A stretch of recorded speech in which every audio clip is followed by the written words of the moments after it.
প্রিয় বোন, আধুনিকতার নামে নিজেকে পাপের সাগরে ভাসিয়ে দিও না।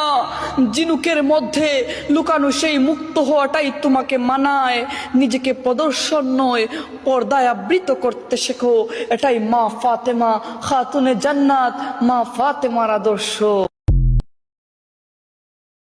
প্রিয় বোন, আধুনিকতার নামে নিজেকে পাপের সাগরে ভাসিয়ে দিও না। জিনুকের মধ্যে লুকানো সেই মুক্ত হওয়াটাই তোমাকে মানায়।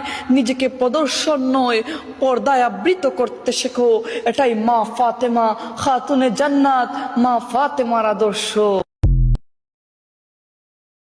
প্রিয় বোন, আধুনিকতার নামে নিজেকে পাপের সাগরে ভাসিয়ে দিও না। জিনুকের মধ্যে লুকানো সেই মুক্ত হওয়াটাই তোমাকে মানায়। নিজেকে প্রদর্শন নয়, পর্দায় আবৃত করতে শেখো। এটাই মা ফাতেমা খাতুনে জান্নাত, মা ফাতেমার আদর্শ।